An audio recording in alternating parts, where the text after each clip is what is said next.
I mean, one of the best things in the report yesterday, the PCE, 2.5%.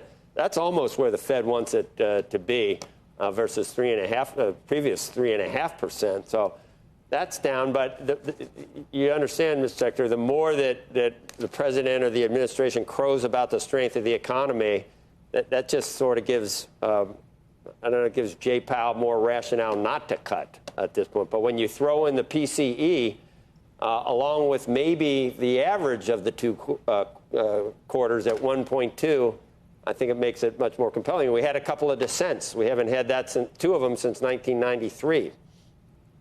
Well, I also think, I know Chair Powell said at the ECB annual conference in Portugal that the Fed would have been cutting if it weren't for tariffs. And Joe, to your point, we haven't seen any inflation, and PCE is quite nascent. So I'm not sure what the case is here.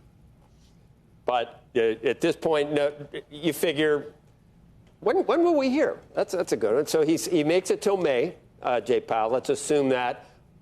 It's not unusual to see an appointment announced, I don't know, well before then. Do you have any idea on when we might hear what the president is thinking in terms of Chair Powell's replacement? I do. I'm going to be. Can you tell us? I'm going to be. Sure, Joe. If you could just lean forward, I'll tell you a little. Oh, that's Connie Chung whispered in my ear. Yeah, so, that's right. We are putting together a very good list of candidates, and remember, there are going to be 2 seats opening up. Governor Kugler will be leaving in, I can't remember whether it's January, February, Chair Powell in May. So there will be 2 seats opening up. I'm putting together a list for President, Chief of Staff to review. We'll be interviewing people. So I would expect that we could have an announcement by the end of the year.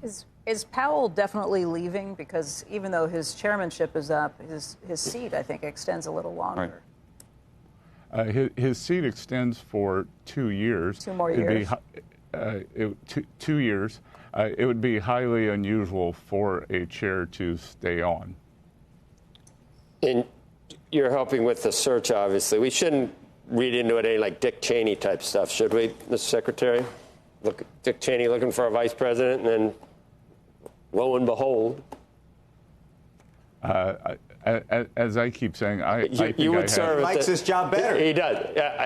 He says the food's better at the Fed, though. He might be able to keep that job and have the other job. The food is better at the Fed, and I can tell you the Treasury building, we run it very well. We keep it in good shape. We don't do any major building projects. We do things as needed, and it's a great historical building. Mr. Secretary, I have one actually Fed question. Do you think that the Fed chair, because you do have to have the whole board kind of with you, could you imagine actually putting somebody in who has views that are otherwise different than the rest of the group and is therefore unable to effectuate the changes that perhaps the president would be pursuing? I think, Andrew, that we want the person who's going to do what is best for the American people and for the economy. And as Joe said, we had the first 2 dissents for several decades. So it looks like there's already a schism in the board. So there would be 2 more voters. We would have a majority of the board, but of course then there are the regional governors who rotate their voting status.